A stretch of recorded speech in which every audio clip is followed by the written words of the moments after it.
read your paper. It's very, very insightful. It gives you the entire information about the existing legal framework and constitutional framework. In between the conference, हमारे बीच में Shri PR. Meena ji आए हैं. मैं अपने volunteer से request करूँगा कि उनको फ्लावर से सम्मानित करें. श्री पी.आर. मीना जी मेरे बॉस भी रहे हैं. मैंने बहुत बार उनके साथ काम किया है. रिटायर्ड IAS अफसर हैं और बहुत बड़े समाज के एक्टिविस्ट हैं. हर सोशल काम में बहुत हम फॉर्चुनेट हैं कि हमारे बीच में ज़फ़रुल इस्लाम खान साहब, जो अपने आप में एक बहुत बड़े इंस्टीट्यूशन हैं और दिल्ली माइनॉरिटी कमीशन के चेयरपर्सन भी हैं. मैं उनसे दरख्वास्त करूंगा कि ज़रा सा 1 मिनट के लिए ऊपर आए और सिविल डिफेंस वॉलंटियर्स फ्लावर से इनको ऑनर करें. Please sir. हमारे बीच में श्री PS कृष्णन साहब.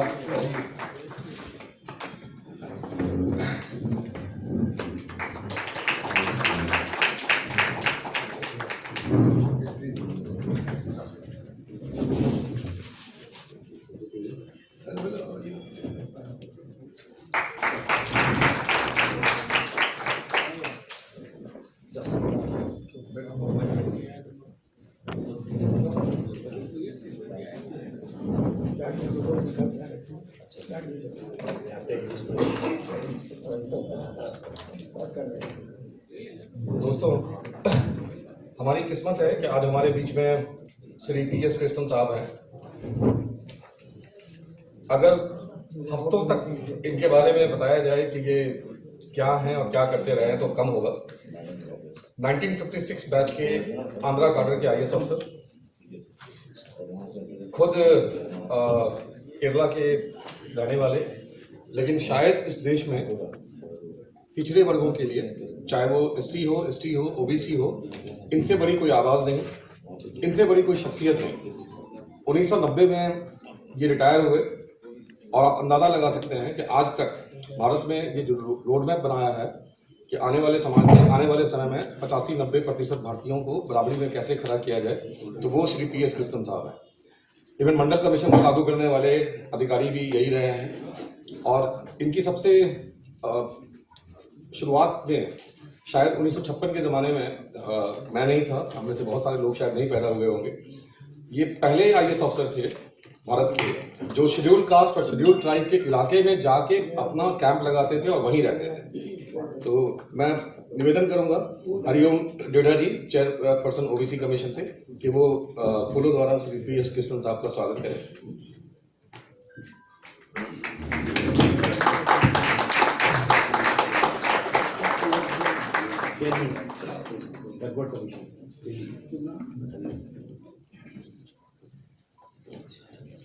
अच्छा, कार्यक्रम को आगे बढ़ाते हुए अगर सिस्टर अनासिया गिल ने जो बातें रखी, अगर आप में से किसी के पास कोई प्रश्न हो तो अपना हाथ खड़ा करें.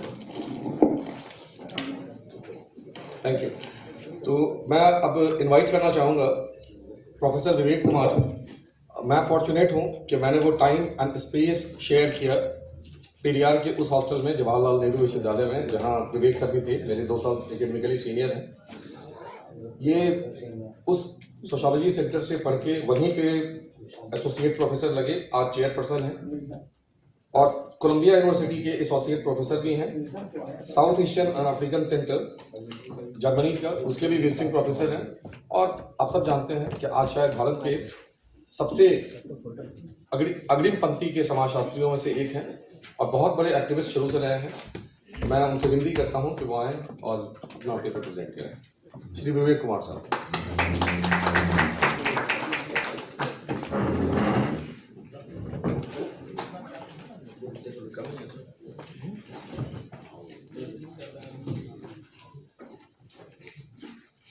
I feel honored and privileged to be part of this conference.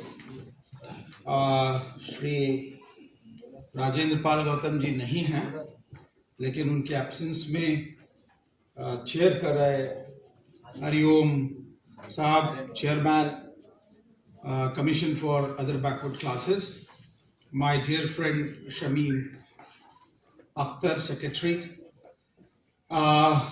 members in the dais.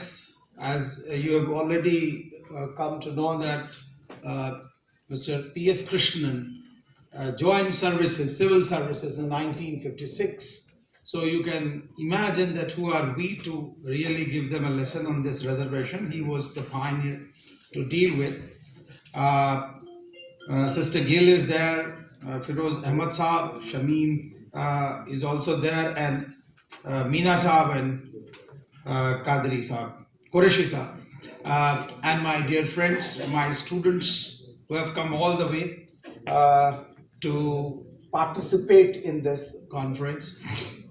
I have, a few points to make on this because I have a specific topic for reservations in universities and higher education campuses. It is here that we just want to know what is the real status of the scheduled caste students and the officers, whether they are represented in the university system or not. Taking clue from the constitution that why they should be there, क्यों होना चाहिए उनको, क्या ऐसा कोई कानून है? उस कानून के तहत I think this is important that Article 46 of the Indian Constitution says that a state shall promote with special care the education and economic interest of the weaker section of the people, and in particular scheduled caste and scheduled tribe, and shall protect them from social injustice of all forms of exploitation. सभी प्रकार के शोषणों से उनकी सुरक्षा करेगी और उनका प्रतिनिधित्व देगी सरकार जो है एक कानून बना करके शिक्षा के अंदर. दूसरा article 51A(H) on the fundamental duty argues that the fundamental duty of every citizen of India to develop scientific temper, humanism and spirit of inquiry and reform.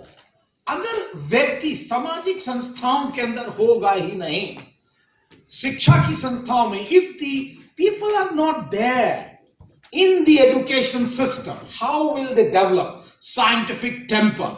How they will develop the values of humanism and a spirit of inquiry and reform? I think these are very pertinent questions that people should ask. That about 18% of the population, some 280 million people, are asking for their rights and representation in the institutions of higher learning, and that is university, IIT, IIM, and others.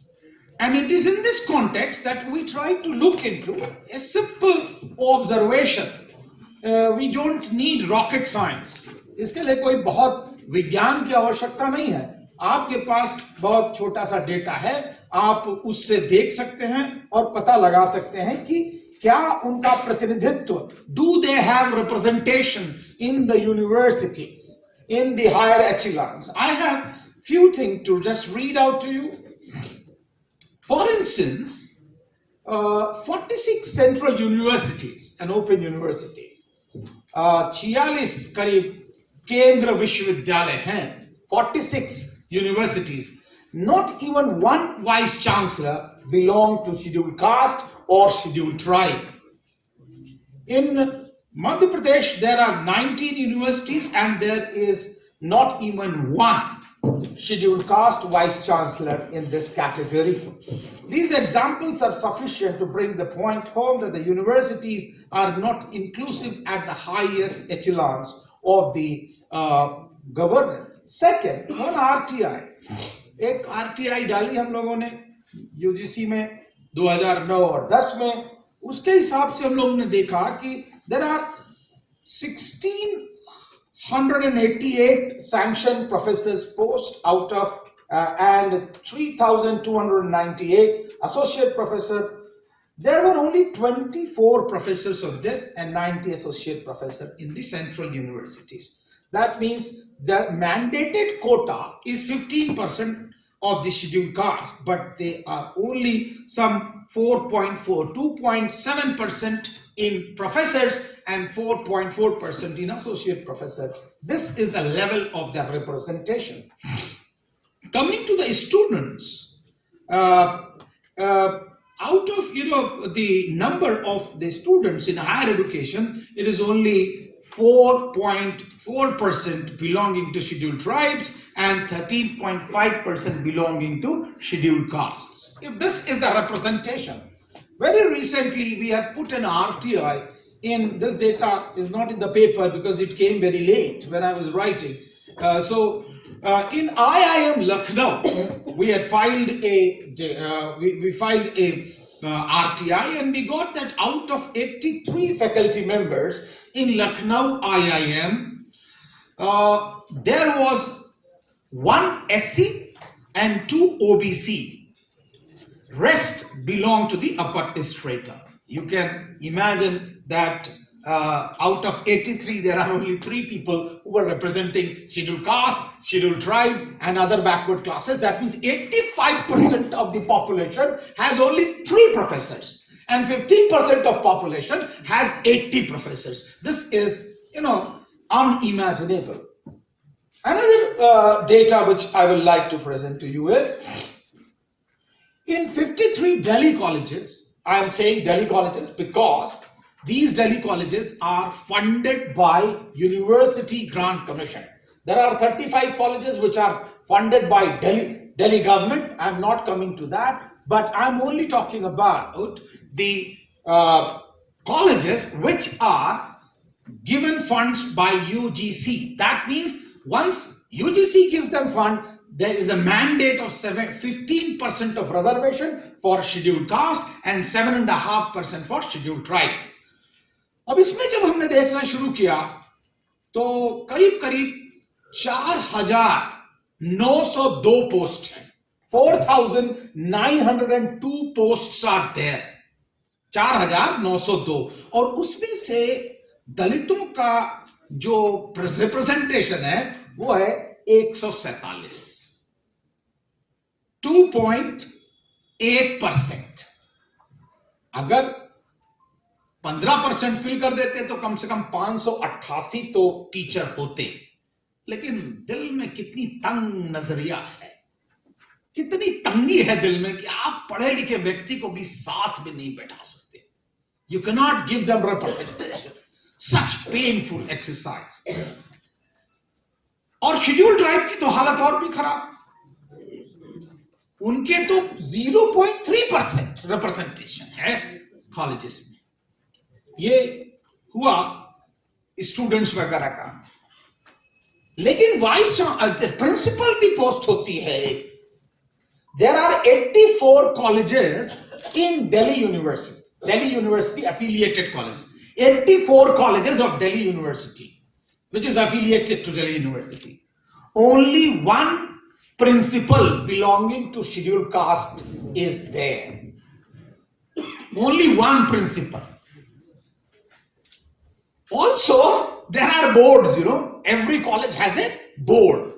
I have not met even a single scheduled caste or scheduled tribe person who says that I am member of the board of these Delhi colleges. All the colleges have boards where actually maybe 20 member, 10 member, and there are chairmen of the board also. I have not met even one person belonging to scheduled caste who can be board member also.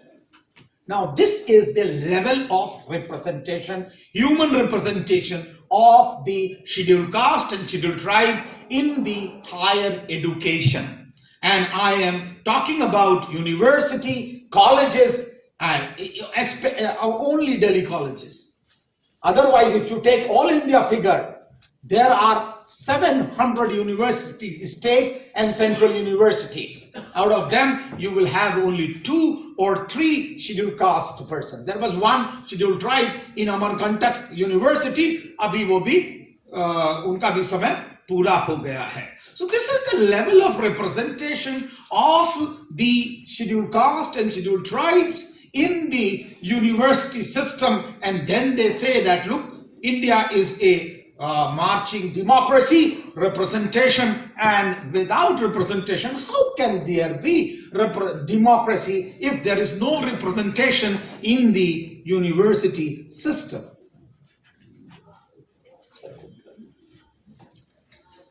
Now, having said this, let me come to a little bit more qualitative data in which I have tried to understand the pattern of discrimination and humiliation in the universities. There may be patterns of humiliation for the Dalit students. There can be patterns of humiliation for Dalit teachers and also the officers. There is a data of officers also in the university. If there are no professors, if there are no lecturers, if there are no principals, what about the officers?